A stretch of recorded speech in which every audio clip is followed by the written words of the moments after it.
Guys, it's Miles. Today's video is a continuation of yesterday's video and the day before yesterday's video, which was the 15 scariest haunted houses in the U.S. We left off with Haunting in Connecticut House, and now we're starting off with the Los Feliz Murder Mansion in Los Angeles, California. Goths love to picnic in the backyard here, and several major news publications have written about the hauntings experienced by trespassers to this mysterious murder house. In 1959, Dr. Harold Perlson beat his wife to death with a hammer in the mansion, severely wounded his daughter, and then drank a glass of acid to off himself.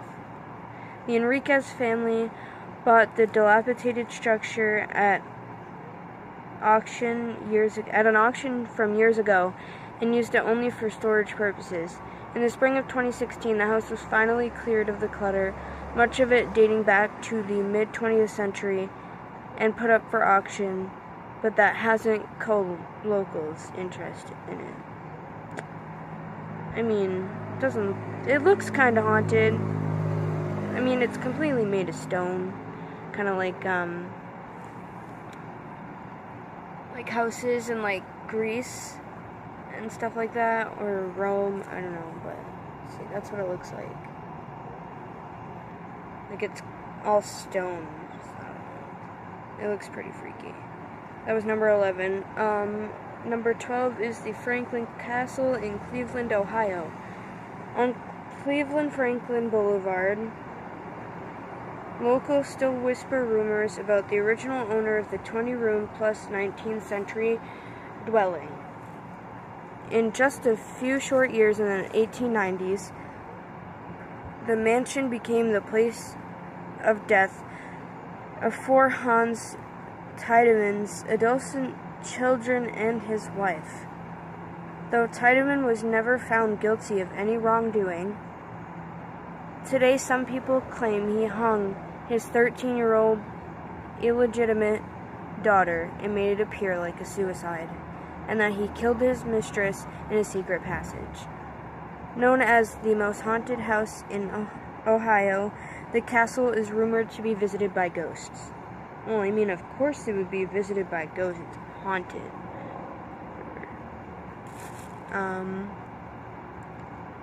Looks pretty freaky. That's the picture. 13, Fransworth House Inn in Gettysburg, Pennsylvania. I've been here before. I stayed in this inn. The waiters at this inn won't be the only ones dressed up in Civil War era clothes. Expect to see some long-dead Confederate soldiers clad similarly as well. Okay. During the Battle of Gettysburg, many of the South soldiers hid and died, which explains the 100-plus bullet pox in the brick walls. After the fighting in the area was over, the house became a hospital for soldiers. Whether at the inn or in the area, learn about some of the weird supernatural occurrences during a ghost tour. Yeah, I went to that ghost tour. It was really cool. 14. Ferry Plantation House, Virginia Beach, Virginia. I've never heard of this one. A total of 11 reported spirits have been known to haunt the grounds, including passengers of a shipwrecked ferry, a former slave, and Grace Sherwood, a woman who was accused of being a witch and was tried by ducking in the 1700s.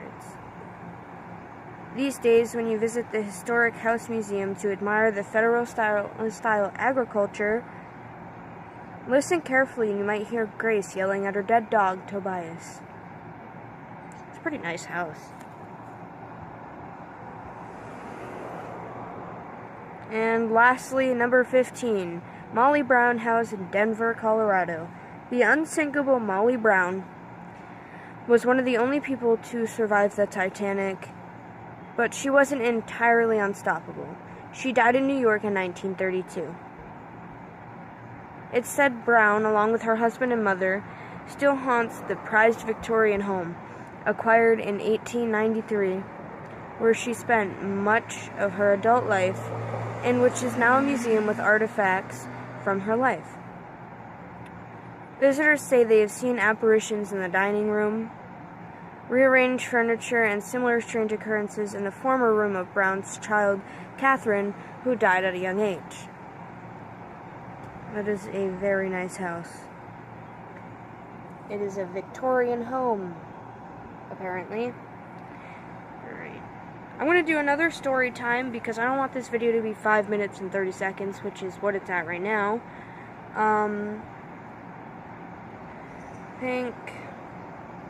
Let's see, let me think.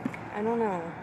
Alright, so this is a story about the first time I realized that ghosts exist. So, all my life I've been using a Ouija board, and the past 2 years I haven't really used it much because something happened to mine. Like, this isn't part of the story, but I had a Ouija board. It was the one that my friend had given me, the one that I mentioned in the last video. My fan that's right here, I, at night, would place my Ouija board on the fan and the planchette on the opposite side of the board. That way, nothing bad could have happened while I was sleeping. The next morning I woke up, the board was on the floor and the planchette was on the opposite side. So I just thought nothing of it. Maybe the board moved and maybe maybe the board fell, or I hit it over and probably moved the planchette. I don't know. I didn't think anything of it. I went to bed. The next day I woke up, my planchette was gone, the Ouija board was gone. I looked all through my house, all through my room, every room in this entire apartment building, well, not the building itself, but every room in my entire apartment. I looked and looked, and I tore everything apart and I could not find it. And it hasn't returned since. So, anyways, a couple years back, like when I was in 9th grade, so about 4 years ago, I used a Ouija board here at my house. This was before that one disappeared. I was using it, and I got in contact with this little boy named Tyler, and I guess he was like 7 years old or whatever. I asked him why he was here, like what he wanted and everything, and he told me that he was my guardian angel, and that he sits in, not this corner, but I don't know, you can't really see it. Yeah, it's in that, he sleeps or sits in this corner of my room. In this corner. He sleeps on that tote that's right there. I guess that's what he told me. So I was like, okay. And he said, I follow you around everywhere to make sure you're okay. Stuff like that. Make sure you don't get in danger. And I was like, alright.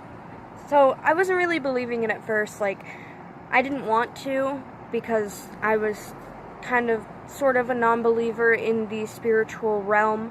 Even though I had used the Ouija board many times and had been possessed, I still just thought it was like a coincidence or something. I go to school 2 days later because it was before the beginning of the school year, and I go for lunch, and I'm sitting with my friends, and my friend Oliver, we both go up to get lunch together, but he goes in a separate line, so he gets his a little bit later than I did. So I went and sat down, and then Oliver comes up. He's coming like this, and there's two seats. There's one here, there's one here, and I'm sitting in this one, the one on the left side of the table, and he's sitting, well, he tried to sit in this seat, but what happened was, here's the seat, and this is Oliver. He tried to sit down, and he got this far and couldn't sit down. So I got up, walked away to get a drink, and when I came back, he was sitting in that same exact spot that he couldn't sit in before when I was at the table. So I was like, alright, that's kind of weird. So I sat a seat away from him, and my other friend tried to sit next to me and she couldn't. I got up, walked away for another drink, came back, and she was sitting there.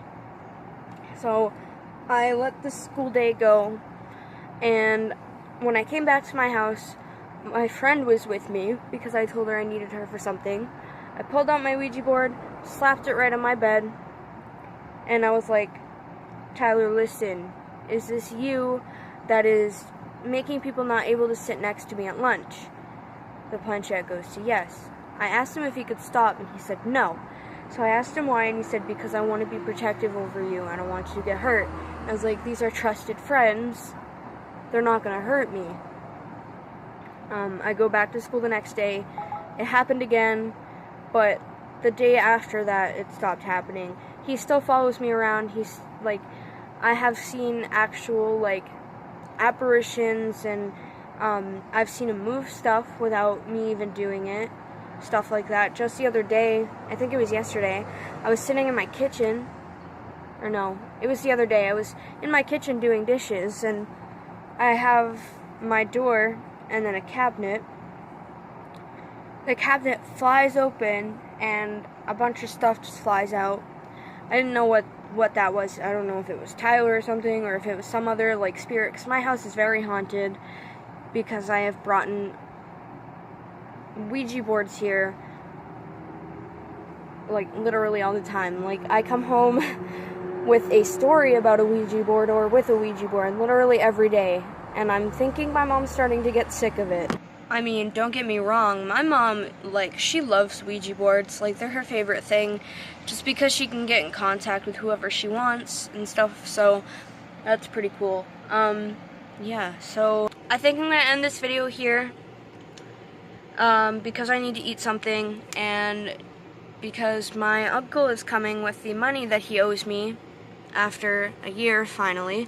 So I'm gonna go, and I hope you guys have a wonderful day and a wonderful weekend. If you ever need anything, my social media will be linked in the description down below, as well as the addresses to the house we went over. The houses we went over today. I love you guys so much. Goodbye. Alright, what's up guys? I'm back just for a quick second.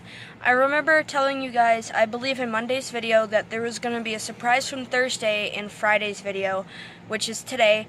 So I'm going to put that in. I'm just going to give you a little tiny hint, and I know I told you guys that my hobby was ballroom dancing, so that's just one hint. I really hope you guys enjoy this little surprise. It's just a 10-second clip of something I recorded for Snapchat Thursday night. So I hope you guys enjoy it, and I hope you really like this video.